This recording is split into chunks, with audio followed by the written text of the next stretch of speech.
Good afternoon, everybody. I'm going to try my very best today to start on time and end on time. I've not been doing a very good job at that. Nobody's fussed at me yet, but I'm afraid that if I don't do better, somebody may fuss at me. Beautiful day here in Bluefield, Virginia today. School bus just stopped out in front of our office. I don't know if they're going to leave us some students or pick some up that I don't know anything about. I don't think I've seen the school bus on this street since we've been down here. Strange things are happening. Now, everybody's okay in the family as far as I know. Jim worked today at Lowe's, and he just called me to say he was leaving to go visit his children in Laurinburg, or his child, his daughter, in Laurinburg, North Carolina. Her birthday's Saturday on the 14th, and he always tries his very best to be there on her birthday. So he left just a little while ago to go down there to spend a couple of days with her. He's still doing well. Doesn't have very much energy like he used to have, but we're hoping that's going to get better as time goes on. As far as I know, everybody else is okay. Last week we talked about, and I hope these, whatever Megan called this job that she did on her stand, hope they don't show on the camera. But anyway, we had a little problem with the little contraption that we put the phone on to hold it when we're doing one of these broadcasts. So when I tried to get the phone on there, I broke a little pin off of it. It's really hard to do, and I don't have a lot of strength in my hands. They don't do exactly what I want them to do sometimes anymore. But I hope I haven't damaged it irreparably. She said not as she was leaving. But anyway, we talked last week about the style of home furnishings, particularly window coverings and blinds and shutters and things like that, of houses that were built in the 1850 era, before the Civil War. And I was going to go on this week with some other things about the houses and how they were furnished, and perhaps about the clothing of people. I wanted to get into, eventually, the Victorian age, which is at the time that the Sanders house was built. But I got to thinking, it's October, and it's Oktoberfest time. Last Saturday, Tazewell had an Oktoberfest on the main street, and I think they had a real good time, real good turnout, and so on. And I decided that we would talk about spirits, not the kind that haunt houses or whatever. There aren't any, of course, are there? At least I never have heard one. But I wrote a little bit about, I wrote to ask municipalities in the county to send us Christmas ornaments for our Christmas tree here in the new visitor center, because we have room to have a big tree. We've never had that much room before. We've always just had a small tabletop tree, and last year we didn't have one at all because we just didn't have any room to put it. So anyway, we've asked for personalized Christmas ornaments, the ones that you have done to give to people and so on. We want to put a whole bunch of those on our tree to identify the towns and the organizations and so on in Tazewell County, as well as make our tree a pretty one. So I wrote a letter, and I said in it that I remembered the movie, Kevin Costner movie, when he built a baseball field because he was talking to these baseball players who had been gone away to heaven a long time, and they wanted to come back and play one last game. And everybody thought he was crazy. But anyway, he heard this voice that kept saying to him, "If you build it, they will come." And come they did, right out of a cornfield in full baseball uniform to play a game. Well, anyway, that's what I put in the letter. We've built it now. We have a nice new visitor center with plenty of room for a big Christmas tree, and we'd like to have ornaments representing all the municipalities and whoever else would like to give us one. And that's what I sent to several people today. I just thought about that. I've seen that movie so many times, I think I probably could do a whole lot of the dialogue. But anyway, I got to thinking about October. Used to be Bramwell, West Virginia, did an Oktoberfest, or I don't know if that's what they called it or not, I can't remember. But they used to have thousands of people over there. Well, they decided not to do it anymore. And last year, I believe, was the first year that Bluefield, West Virginia did it. Excuse me, after Bramwell decided they couldn't do it anymore. You know, Bramwell sits right, or practically right on the state line, so that it could just as well be in Virginia as it is in West Virginia.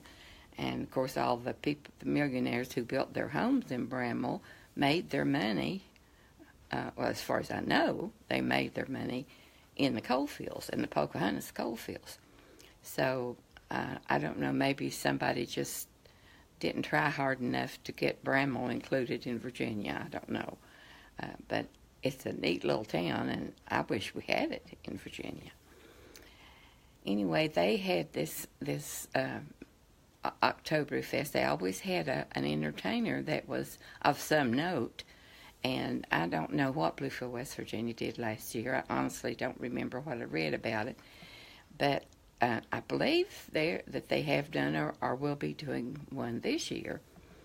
And that's when a lot of people get together to sample the beers that have been brewed, supposedly, or that's what we would want them to be, have been brewed in the locality. Like in the county. This is something new for Tazewell County. Up until just recently, as far as I know, there were no breweries nor wineries in Tazewell County. And I just got to thinking about how things happened in Prohibition times. I think it was over. You know, they made an amendment to the Constitution when they established Prohibition. And I don't know why I didn't realize that that's how they did it, but that's how they had to do it, because it was countrywide. The states didn't have anything to say about it. It was a federal prohibition law. And it was the 18th Amendment to the Constitution when they decided to do that. I'm sure there are a few people living yet who were living when Prohibition was in effect. Now, I was brought up on top of a mountain, you know that, and there were moonshiners down the ridge where we lived. I was only personally acquainted with one of them, and his sister had married my aunt-in-law's brother. And they had a still. Well, everybody knew they had a still. And I remember seeing his son riding a horse barefoot in the snow this was during the war when Daddy was gone, with sugar, with sacks of sugar across the back of that horse down the ridge by where we live, because they live farther down. Now, I remember being very upset because this little boy, he was probably the age of my next to the youngest brother, maybe a little bit older, and he'd be half frozen. And here his daddy would have sent him to pick up that sugar wherever they got it. I don't know how they got it, because moonshiners got it illegally. That was a well-known fact. But anyway, barefoot with just a shirt on, no jacket. And I wasn't grown by any means. I thought I was, I guess. But anyway, I remember that's a blot in my childhood of remembering seeing that young man, little boy, really, on the back of that huge horse with those sacks of sugar behind him, froze to death, taking it back to his daddy so he could make moonshine. Things were rationed during the war, and you had to have, you couldn't get sugar and coffee and gasoline and shoes. I think I still have my ration book somewhere. I think Mother gave it to me, because each child in the family was given a ration book, and you had to have that before you could purchase any of the items I've just mentioned. Anyway, Prohibition lasted from 19... let's see...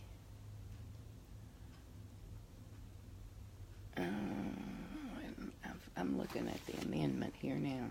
I think it was over in 1930. Let me see if that's right.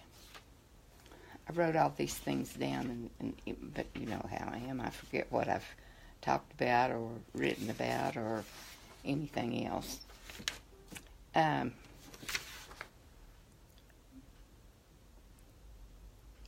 Okay, it began January 1920, and it was repealed in December 1933. Now that had to be the Constitution too. That amendment had to be repealed. So it was in effect 13 years. And you know what, when I started reading about it, I think I'd read this before, and maybe I think I've told you all enough to know that what bad things I can remember from my childhood were caused by alcohol. And I've always been a teetotaler. The Lord put something in my brain that made me so I couldn't drink. I can't take pain medication. I could even if I take 2 Tylenol, they make me sound like I'm drunk. So maybe the Lord fixed me like that so I couldn't drink, because of the misery that I had seen at times because of people who did drink. But there was more alcoholic beverages consumed in this country during Prohibition than there was before and after. So when people couldn't buy it, they made it themselves. One article that I read said almost everybody had their own brewery, and people of wealth would have they still served their alcoholic beverages. They just made it themselves, and the servants brought it to them just like they did before.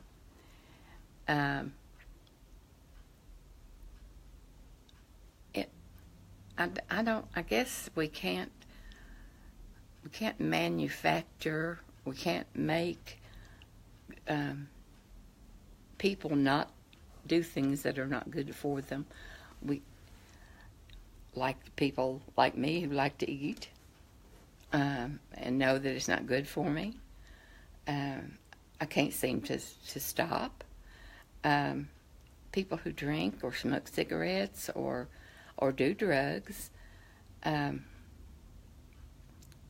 it's a terrible thing. And alcohol has always been there. I think that we, when I say we, I mean the people who settled, the white people who settled America and took it away from the Indians. They brought recipes from other countries for certain alcoholic beverages. But you know what? I bet that people were already in this country and in Mexico and places were already making their own before they ever brought recipes from another country. Anyhow, when the prohibition law went into effect, excuse me, there were special police forces hired. They were called prohibition officers, and they were hired to try to keep people from manufacturing, transporting, and selling alcoholic beverages. Now, of course, prohibition wasn't in effect when the Second World War was going on, when I talked to you about this still that we knew was down below where we lived. And I think I've told you already that my mom, no more than 10 years ago, maybe not that long ago, still knew where you could go to buy moonshine. When my brother-in-law, who lived in Arizona, that was my youngest sister who passed away out there, when they came home one time, he wanted to take some moonshine back to a friend that he worked with because he had never heard of it until Roger told him about it. Or so he said. Anyway, when Roger asked Mother if she had any idea where you might get some, she said, I know exactly where you can get it. I think she used to go with Daddy even sometimes when he would go to buy moonshine. So she knew where it was made. And that wasn't down the ridge where we lived, but it was on Bradshaw Mountain. Anyway, the same thing happened in this country that happened in Ireland and other places when people drank too much, when their judgment was impaired. And so the government decided to step in and stop it. Talk about pipe dreams. They couldn't stop it. It made it worse. And there were a lot of in fact, there were more murders during Prohibition than more killings that had to do with the manufacture and transportation and imbibing alcoholic beverages during Prohibition than before or after it. I guess, I don't know whether you could call that an independent spirit or what, but I guess we just don't like to be told what we can or can't do. Nowadays, it's easy if you have money, you know. In this article that I read, it said that 92% of all Americans live within 10 miles of an ABC store.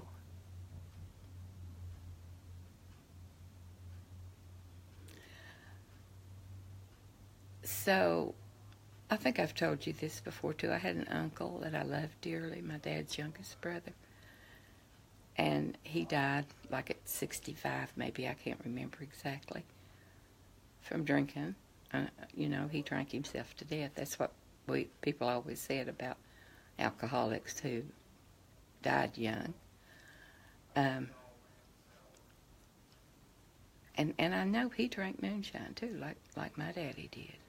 Mother tried to get him not to. She said, you've got the money, go buy whiskey that's not going to kill you. As soon, maybe. But I don't know anything good about the consumption of alcohol.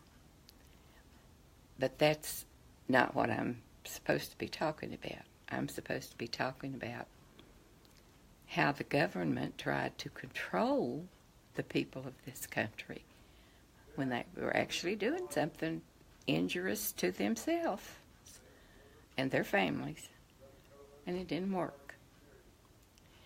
So we talked today about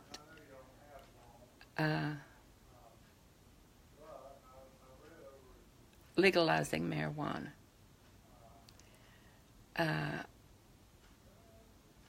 Would that help? Whiskey's illegal now. Alcohol is legal now. When you get to be a certain age, if you have the money, you can buy it. And nobody can keep you from it. You don't get put in jail because you buy alcohol like you did back during Prohibition.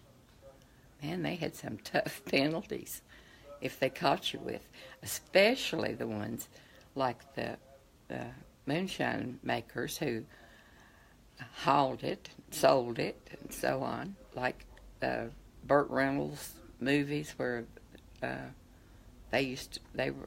some of those movies were made of the people who ran moonshine. And I know I had ancestors who did it because they made a lot of money when they transported moonshine. They took their life in their hands, too, because the people who'd been hired to keep them from doing it had the authority to shoot them, and there was one man in Tazewell County. I've got a little story about him that I want to read. He lost an arm. He worked in a mill down at Richlands, and he lost an arm. So they called him the one-armed something. I can't remember exactly what they called him, but he was from the Richlands area, I think, and he killed a man when he didn't have to. And after that, he went back to work at the mill, and that's when he lost his arm. And right after he lost his arm, he went back to work in law enforcement. And he'd worked in law enforcement 22 years, but he'd only been a prohibition officer for 5 years when this happened. He stopped a car that he thought was running moonshine. And I don't know if of course he was carrying a gun. I don't know what kind of gun he was carrying. But anyway, just as he got to the car to see who was in it, they shot him. And he never was, they didn't indict him for shooting the man that he did shoot and kill.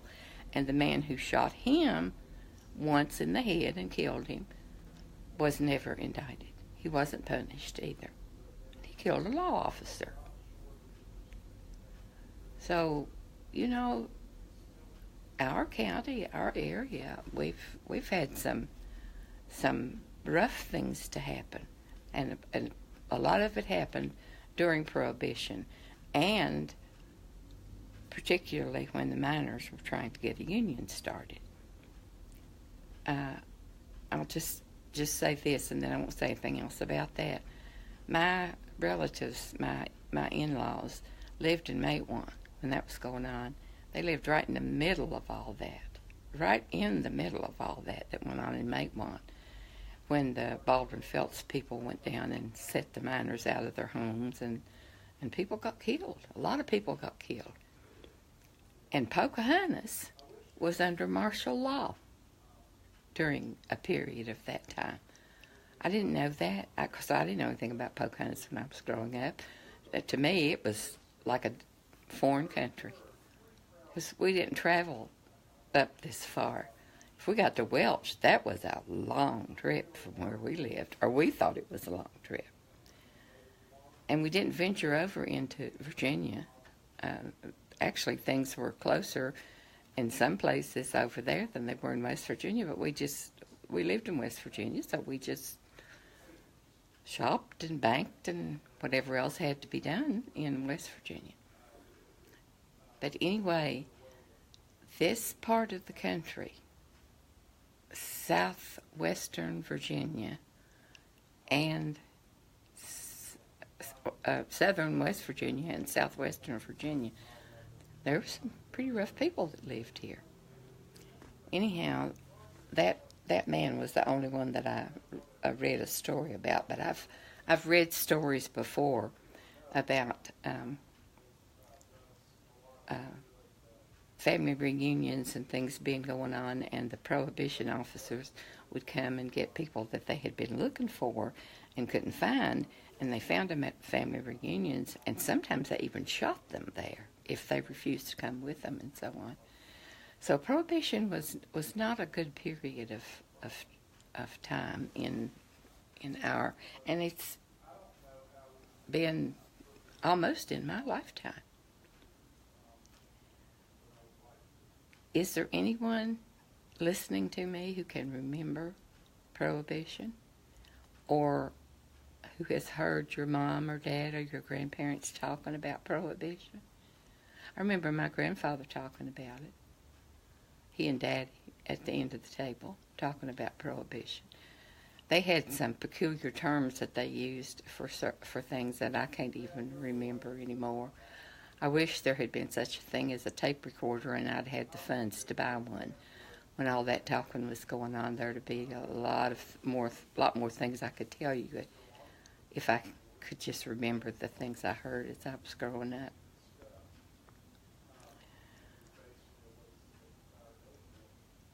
Now, we are very happy that we have a winery in Tazewell County and that we have breweries. It seems that the tourists of today expect that. Actually, about no matter where they come from, they expect to be able to have access to alcoholic beverages. And I don't mean to say there's anything wrong with that, because there isn't. I've always thought if you could just control yourself and have a drink or two or three and don't ever hurt anybody or yourself, then there's nothing wrong with it. Of course, people who do drugs think that too, I guess. They say, I'm not hurting anybody but myself. And people who smoke cigarettes, well, I'm not hurting anybody but myself. But we do hurt other people when we do things like that. And most of all, we harm ourselves. And we're not supposed to do that to our bodies with anything, because they're the temple of God. Now, I've said it, and I won't say any more about it. But I do believe that it's wrong to do things that cause our bodies to deteriorate and our minds, no matter what it is. I really believe that. And I just saw that Emily Hinkle, she's watching now, and I've still got to write her a thank you card. Emily works here with us. She works on Saturdays, and we never get to see her. She's a dancing little girl. She isn't a little girl. She's a nice young lady. And she works on Saturdays. And she brought me a mug. It's a beehive with little bees on it. It's yellow and black, and I love it. It's on my desk. I haven't done anything with it yet, but I'm going to keep it on my desk so everybody can see it. That was a really sweet thing of Emily to do, and I really appreciate it. She said, she wrote a little note and said, I saw this, and I thought of you, and I thought you might enjoy it. Now, wasn't that a nice thing for a co-worker to do? I was very pleased. And if Emily's watching, thank you very much. I have some beer steins at my house. I don't know. Maybe I left those at the lake. I left a lot of things at the lake when I sold the lake house because I didn't have any place to put them. For many years, I took things I didn't have room for at home to the lake. And so I didn't have room to bring everything back. There's still a bunch of things in the garage that I haven't put away because I don't have any place to put them. Don't know what I'm going to do with them. But I love to read stories about wineries. When my grandson, I told you all when I went to North Carolina to my third down grandson, that was Alex, and he married Shelby at a winery. And that was beautiful. The grapes were right there. I wanted to pick some, but they were fenced off and I couldn't get in there. But I've never been. Yes, I have. Yes, I have. I started to say something untrue. That I'd never been to a brewery, but I have. I've been to is it Anheuser Busch or something like that? There's one, there where the Busch Gardens are somewhere it's in Virginia. I've been there. And they had all kinds of samples to taste it, and I've tasted it, but I don't like it. And I've never found a wine yet that I felt like I could drink. I just don't like it, and it's probably because the Lord made me the way He did, picked me, that I can smell it a mile away. And then the fact that I was brought up where alcohol was not a good thing in my family. So I love to see people having a good time with a pizza and a beer. I don't see a thing wrong with that. But I don't like you see, even in Bluefield, you see people on the street passed out. Not a lot here, but in the metropolitan areas in New York and Boston, and people are lying on the street in doorways and so on. Now you don't know if it's alcohol or drugs, but I don't see anything good about that. I'm sorry. I don't see anything good about alcohol. But back during the Civil War and before, they didn't have anesthetic when somebody got hurt in the war or whatever. They used alcohol to make them be able to undergo the surgeries that they had to do when men were losing arms and legs and so on. So that's good about it. So if you get a chance, look up a little bit about prohibition and see what you think about the government controlling habits of its citizens. Didn't work that time, and I'm afraid it won't work again.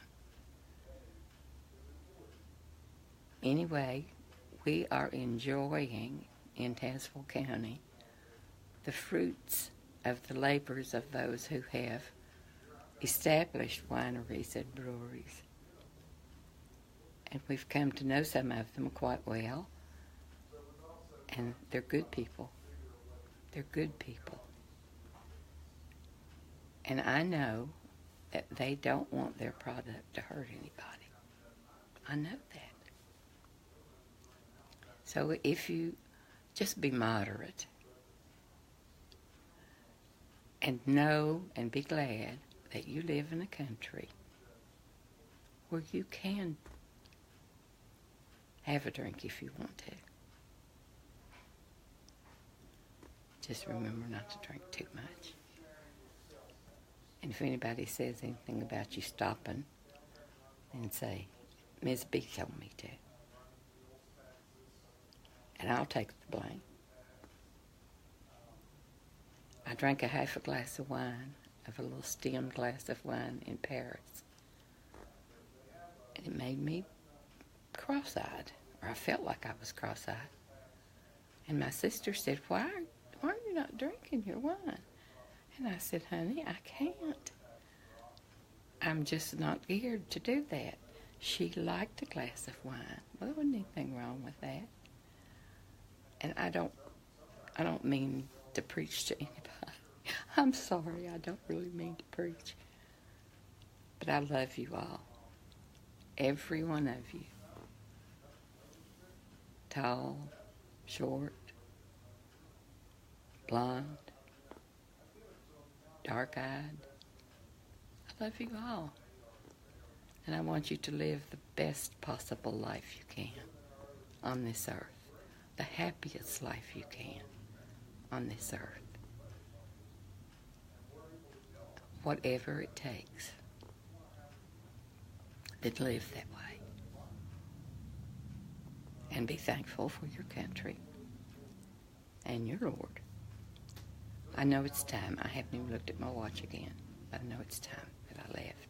Or that you leave. Whatever. And I'm not sure what we'll do next week. We may go back to talking about home furnishings and so on. But we may not. It's according to what's coming up. Like the Oktoberfest and so on. And if you get a chance, drop in at these places who are in the business of making spirits. They like to have visitors. They really do. They're very kind and gracious. And be glad that we've got something going that gives us some money in this hard hit by the economy area. I believe we're doing a little better, though. I really believe we're doing better. And we're going to be all right. I'm sure of that. So if you think of anything you would like for me to talk about or to research so that I can talk about it, if you'll let me know, I'll be glad to do it. And if the Lord's willing, we'll see you again next Thursday at 4 o'clock, right here at the same place. Oh, and before I leave, nobody thought I would do this. I have new teeth. Look. I have a new partial, and I still can't talk properly or eat properly. But I only have, excuse me, and my daughter will probably say, Mom, why'd you do that? I only have 5 upper teeth, and the rest of them are on a partial. I had beautiful teeth when I was young, but they weren't good teeth. So anyway, I have to show them off because I don't have any holes up there now. Please remember to watch for me on Facebook next Thursday. Excuse me, maybe I can talk better then than I can now. Take care of yourselves, love one another, and remember again that I love you, every last one.